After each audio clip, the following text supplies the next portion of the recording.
I can't stop thinking about the last time I used Yohimbine as a supplement. And if you're looking for a strong stimulant, if you're maybe looking for an alternative to caffeine, I want to warn you that nothing really does compare to the effects of Yohimbine. That's what we're going to talk about. I've been using this supplement on and off for the past 14 years, but I've mostly spent my time off, and I recently had a really bad experience using this supplement. Although I've started to occasionally use Alpha Yohimbine, also known as Rowelcine, and that also has some interesting uses. So I'm going to compare the two. I'll share with you how they work, what the research has to say, some anecdotes, as well as my experience. And if you are still curious for some reason, then of course you're going to learn how you can consider using this supplement and what the preferred dosages might be. Yohimbine is naturally occurring. It's actually found in a plant. The plant is across Africa. It takes about 5 years to mature. And what's interesting is that the Yohimbine plant actually has some components of the Alpha Yohimbine contained within it. And that's the reason why if you were to consume Yohimbine, you'll often see it referred to as Yohimbine HCl or the Yohimbine extract. And this means that it doesn't contain the other components. It's also a lot more potent, so you want to be careful the way in which you use it. And what had intrigued me about Yohimbine, and one of the reasons why it's still popular after all these years despite the many side effects, is that it potentially helps with weight loss. I do believe that Yohimbine is a very effective fat burner, but of course it has its warnings associated. You will feel awful when you use the compound, but where you can't compare Yohimbine to, say, caffeine or other stimulants is that the way in which it works is really quite fascinating, because when you look at other fat burners, the way that they work most likely is by increasing your metabolic rate. So what happens is you look at calories in, you look at calories out, and you expend more calories by using those supplements. But with respect to Yohimbine, although you may experience a slight increase in your metabolic rate, the magic happens because it actually blocks a specific receptor. And when you block this receptor, the receptor's name is alpha-2 androgenic receptor. What happens is not only do you lose body fat, but you lose body fat in those very stubborn areas because they have more of those receptors in those sites. So for men, that's typically going to be like your love handles as well as your lower back. With females, it's more common that your alpha-2 receptors are contained within your thighs. Like that's the last fat to go away. That's a time when individuals can actually benefit by using Yohimbine. And that's because Yohimbine makes it easier for you to get the fat out of those fat cells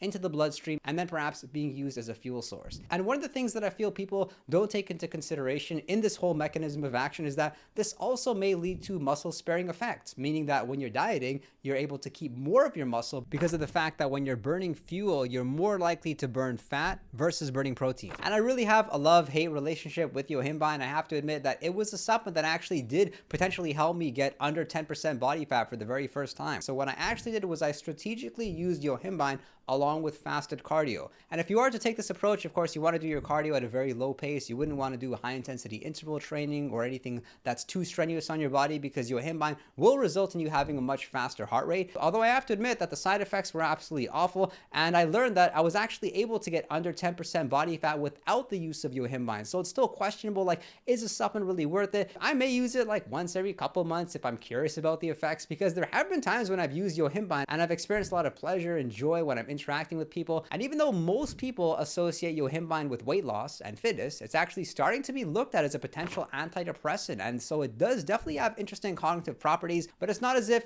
it improves your memory or may help you with learning retention or verbal fluency. It's more as if it helps with energy, helps you with alertness, perhaps mood to some extent. But for me, the experience with Yohimbine is always so inconsistent. Sometimes it's a good experience, sometimes it's a bad experience. And what's really interesting is that you commonly come across it in pre-workout supplements, whether that's Yohimbine or Alpha Yohimbine. Although it's important to understand that Alpha Yohimbine is actually found in a different plant. So Alpha Yohimbine's other name is Rowelcine, and so the Rowelcine plant has a little bit of Yohimbine, and the Yohimbine plant has a little bit of Rowelcine. So if you come across a supplement or an ingredient in a pre-workout that says 90% Alpha Yohimbine, you can make the assumption that the other 10% could have components, and one of them may be Yohimbine. So if you don't respond well to Yohimbine, keep that into consideration, because most people don't, but they can actually tolerate Alpha Yohimbine. With respect to Yohimbine, I think I can tolerate it quite well when I'm doing like low pace cardio, but with weightlifting sessions, I can't. And I actually like that Alpha Yohimbine gives me a very different kick than I experienced with caffeine pre-workout. Like when I use Alpha Yohimbine pre-workout, I'm able to have longer workouts.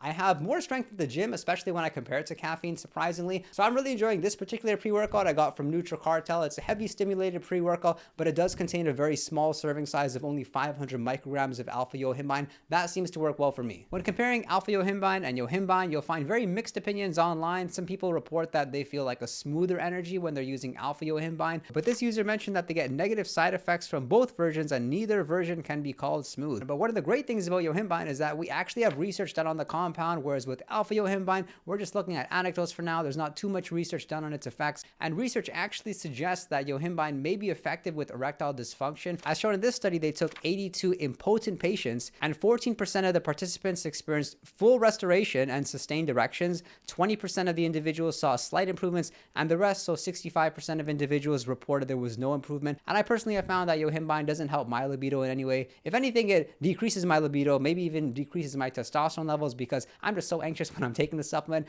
But I found Yohimbine, it's this slight energizing anxiety. It's not an anxiety which will make me counterproductive, which is interesting. It's like I can still talk to people, but I'm feeling the shakes. I'm feeling a little bit nervous. And what's interesting is when I compare Yohimbine to caffeine, caffeine may feel stronger in terms of like the immediate effect, although with Yohimbine, it's much longer. And one issue with that is that it will definitely keep you up at night. Like if I were to ingest caffeine around 6 o'clock, I could still fall asleep pretty easily. But if I were to ingest Yohimbine at 6 o'clock, I would not be sleeping. Like this is a very strong supplement. So definitely if you are going to consider using it, use it within like the first 4 to 6 hours of waking up. And this is a very interesting study because they took healthy volunteers and tested whether or not Yohimbine would make them more impulsive. And that's exactly what it did. It made healthy respondents more impulsive to a specific response. So if I were to summarize the benefits with Yohimbine, it would help with fat loss, number one. Second, it would boost energy and alertness. Third, it may improve your mood if you're one of the lucky individuals. Fourth, it may affect your libido and arousal. And the fifth benefit is that it may suppress your appetite. This user mentioned that they couldn't eat anything following using Yohimbine. And I think most stimulants work that way.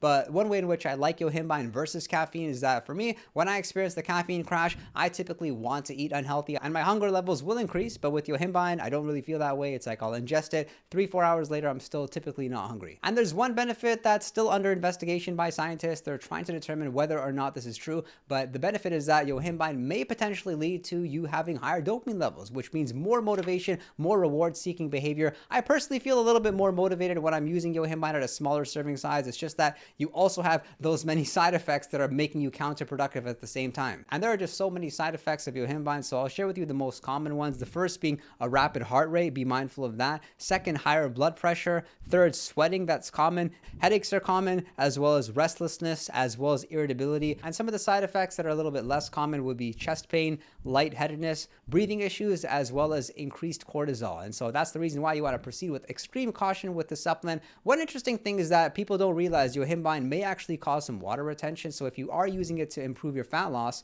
you'll notice that you'll use Yohimbine, you'll be a little bit bloated during the process, so you won't be able to tell whether or not it's working. But once you discontinue the use of Yohimbine, you'll be urinating more and you'll seem to let that water weight go and you'll end up looking better. And the side effects of Alpha Yohimbine, although we don't have much research backing this, it's been my experience that they're pretty much the same side effects as Yohimbine, just to a lesser extent. And that's probably one of the reasons why you'll see Alpha Yohimbine in pre-workouts. Whereas with Yohimbine, it's not so common anymore. Maybe about 10 years ago, you would see Yohimbine more commonly in pre-workouts. With respect to the serving size, if you were to start off using Yohimbine, I would say the serving size between like 1 milligram to 2.5 milligrams once a day could be okay. See how you respond to it, then consider increasing your serving size. You could even start off smaller than that. And with Alpha Yohimbine, you'll find that it's commonly going to be in serving sizes between 500 micrograms up to 3 milligrams per serving size. Again, just try the smallest amount possible. And although a lot of the fat loss protocols you could find online with like specific workout routines and using Yohimbine, they will combine Yohimbine with L-tyrosine as well as caffeine. You may want to consider just using Yohimbine by itself first. Don't mix it with any other stimulants. See how you respond to it. I've talked more about the different protocols of using Yohimbine during this video over here, but I want to know your thoughts about these couple of compounds.